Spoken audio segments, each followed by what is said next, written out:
আসসালামু আলাইকুম এভরিওয়ান, স্বাগত জানাচ্ছি আমার নতুন আরেকটি ভিডিওতে।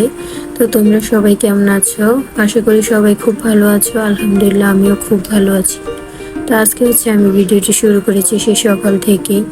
তো তোমরা যে যেখান থেকে আমার ভিডিওটি দেখতেছো তোমাদেরকে অসংখ্য ধন্যবাদ জানাচ্ছি। তো এখানে এগুলো মোরালি কিনে নিয়ে আনিয়েছিলাম সেদিনকে বাজার থেকে। তো সকাল সকাল ঘুম থেকে উঠলে দেখা যায় যে ক্ষুধা লেগে যায়। শীতের রাত্রে অনেক বড়, সেজন্য তো আমি এখানে কিছু মোরালি প্লেটে নিয়ে নিচ্ছি খাওয়ার জন্য। আর আমি রং চা করে নিয়েছিলাম। তো আর রং চাটা খেলে সকালে ঘুম ঘুম ভাবটা চলে যায়। তো আমি হালকা পাতলা কিছু নাস্তা করে নিই। আর এখানে ওটা পেঁপে পেঁপে খেয়েছিলাম। তো ভাইয়া বাসায় আসছিল নতুন বউ নিয়ে। তো নতুন বউ সঙ্গে করে কি নিয়ে আসছে আমাদের জন্য দেখেন। তো এখানে দই আর মিষ্টি নিয়ে আসছিল। তো মিষ্টিগুলো খুব সফট মজা ছিল, আর দইটাও খুব মজা ছিল। মিষ্টি আর দই কার কার পছন্দ তোমরা অবশ্যই কমেন্টে জানাবা। তো আমি মিষ্টি খুব পছন্দ করি আর দইও খুব পছন্দ করি।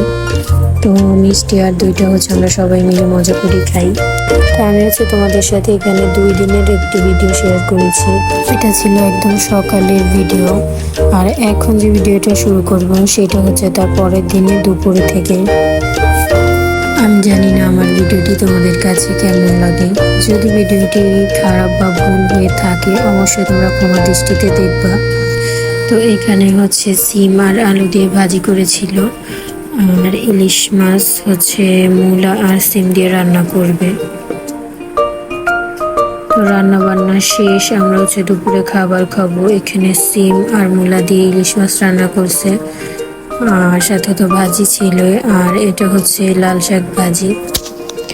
রাত্রে ওর বাবা বললো যে ভাত টাত খেতে ভালো লাগে না, তো উনি মুরগির বিফ কাবাব নিয়ে আসে। তো আমার ছেলে এগুলো আমাদেরকে ধরতে দিয়েছিল। ও বলছিল যে ও আমাদেরকে সারপ্রাইজ দিবে খুলে খুলে। তো ও খুলতেছিল আর আমরা দেখতেছিলাম। তো শুধু কাবাবটাই নিয়ে আসছে, আর বাসায় আমরা রুটি বানিয়ে রাখছি। তো রাতের খাবার আমরা এটাই খাবো, গরম গরম পরোটা আর বিফ কাবাব। আর শেষে তো 1 কাপ চা থাকবেই মাস্ট। তো কাবাবের সাথে এখানে শসা কুচি আর ছিল মরিচের পানি। তো টক মিশানো ছিল। তো মরিচের পানি এত ঝাল ছিল, মানে কি বলবো, প্রচুর ঝাল। আমরা এত ঝাল খেতে পারি না। আর এখানে আমার ছেলে এগুলো দেখে খুশি, ও খাবার খেতেই চায় না একদম। সবার বাচ্চাই কি এরকম করে নাকি? যদি ভিডিওটি তোমাদের ভালো লেগে থাকে অবশ্যই একটি লাইক করে দিও, আর সাবস্ক্রাইব করে পাশেই থেকো। আজকে এতটুকুই। আবারও ফিরে আসবো তোমাদের মাঝে নতুন কোনো ভিডিও নিয়ে। তো সেই পর্যন্ত তোমরা সুস্থ থাকো, ভালো থাকো। আল্লাহ হাফেজ।